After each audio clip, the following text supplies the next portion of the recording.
대한민국 남자들이라면 야동 한 번쯤은 다들 보셨을 텐데 그냥 보는 건 아무 문제가 없는 거 아닌가? 라고 생각하시는 분들이 정말 많을 거예요. 그런데 어떤 야동은 보기만 해도 징역을 가고 빨간 줄이 그어지는 전과자가 될 수도 있어요. 아마 이전에 다운로드 사이트 들러보다가 보신 분들이 있으실 거고, 친한 친구가 준 링크를 눌렀다가 우연히 보게 된 경우도 있고, SNS에서 이것저것 눌러보다가 호기심에 보신 적도 있을 거예요. 오늘 영상에서는 어떤 걸 봤을 때 징역을 가고 어떤 건 괜찮은지 그 기준을 딱 정리해 드릴게요. 영상 다 보시고 나면 내가 전과자가 될 수도 있는 상황인지 아닌지 바로 확인하실 수 있어요.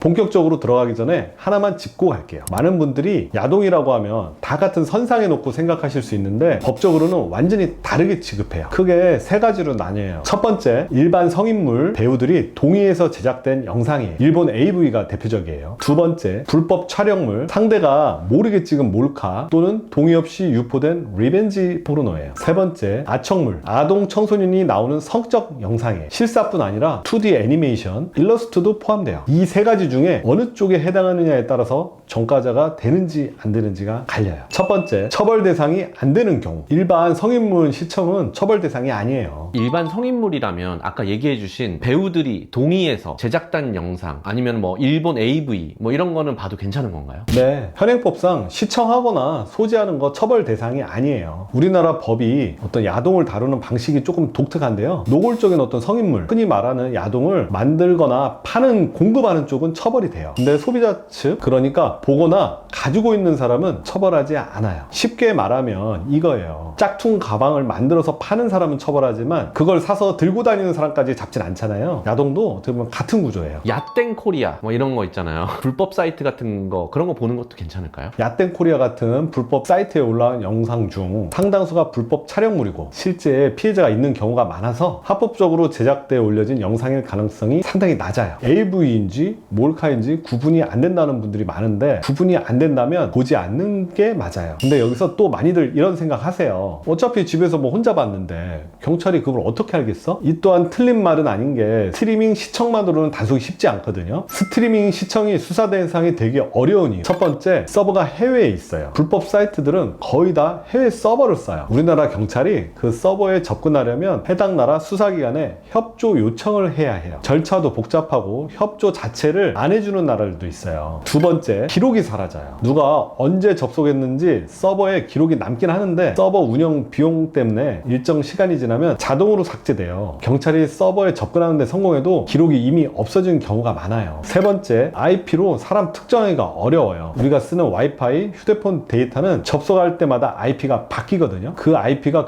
이 시간에 누구 거였는지 통신사에 따로 확인해야 되는데 쉽진 않아요. 그래서 불법 사이트에서 스트리밍으로 시청만 하는 경우는 현실적으로 단속이 어려워요.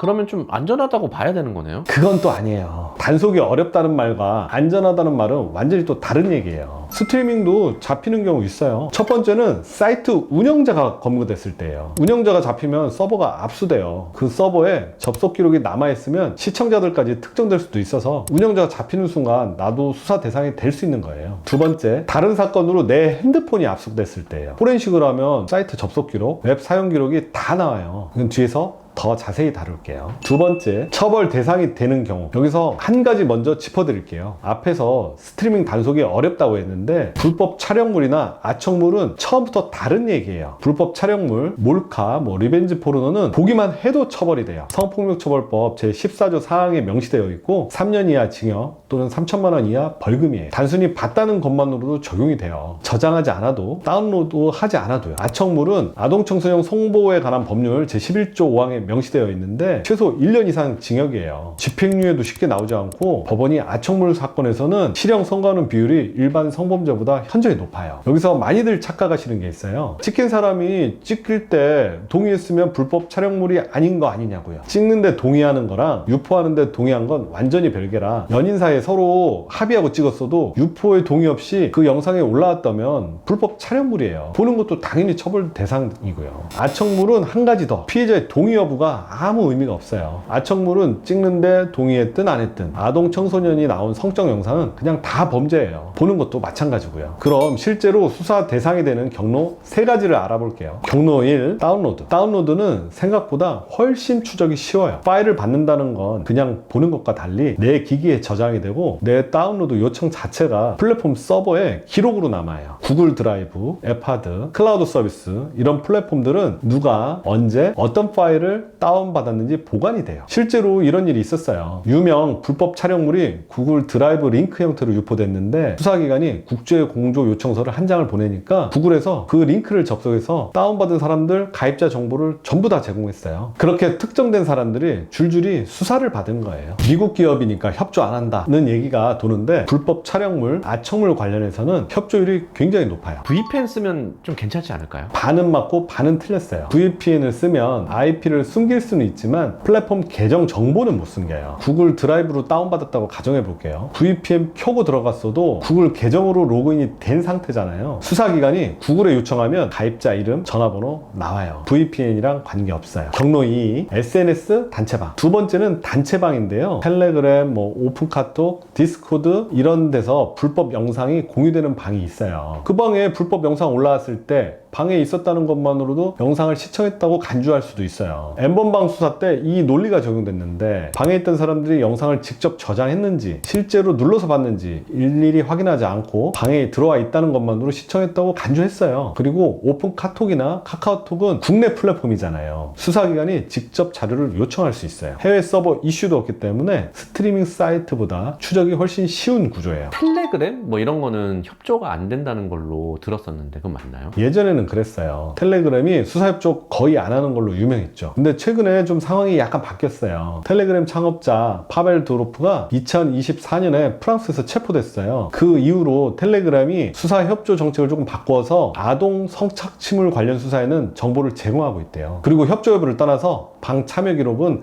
다른 경로로도 확보될 수 있거든요. 운영자가 잡히거나 다른 방 참여자가 수사를 받으면서 방 멤버의 목록이 나와서 본인이 노출될 수도 있는 거예요. 텔레그램이 직접 협조를 안 해도 수사망이 좁혀지면 이렇게 특정될 수 있는 여지가 있어요. 경로 3, 다른 사건으로 인한 압수수색. 이게 가장 뜻밖에 걸리는 경우예요. 그리고 또 가장 많이 간과하는 경로이기도 해요. 성범죄 피의자가 됐어요. 아니면 다른 사기 사건에 내가 연루됐어요. 심지어 전혀 무관한 사건과 연루되어서 경찰이 수사를 하다 보면 핸드폰을 가져가는 경우가 생기는데 핸드폰 가져가서 포렌식을 해요. 그 과정에서 다른 것들도 다 나와요. 불법 촬영물 저장 파일이 있으면 또 나오고 아청물이 있으면 나오고 해당 사이트 접속 기록이나 웹 사용 기록도 나와요. 원래 사건이 뭐였든 간에 거기서 발견되면 추가 혐의가 붙어요. 그리고 파일을 삭제했다고 안심하시는 분들이 많은데 포렌식에서는 삭제된 파일도 복구가 가능해요. 전문 포렌식 장비 앞에서 삭제했다는 말은 별로 의미가 없어요. 그러면은 그 핸드폰 초기화를 하면은 좀 되지 않을까요? 초기화를 해도 복구되는 경우도 있고 초기화 자체가 증거인멸 시도로 해석될 수도 있어서 오히려 더 불리하게 작용하는 경우도 있어요. 오늘 말씀드린 내용 어렵게 생각하실 필요 없어요. 내가 뭘 받느냐가 문제예요. 일반 성인물인지 불법 촬영물인지 아청물인지 이 3가지가 완전히 다른 수사로 이어질 수 있어요. 실제로 문제가 됐거나 어떻게 대응해야 할지 궁금하신 분들 댓글이나 전화로 문의 주시면 제가 직접 상담해 드릴게요. 이번 내용이 좋으셨다면 좋아요와 구독 꼭 부탁드리고요. 지금까지 법보다 효제 이효재였습니다. 감사합니다. 안녕.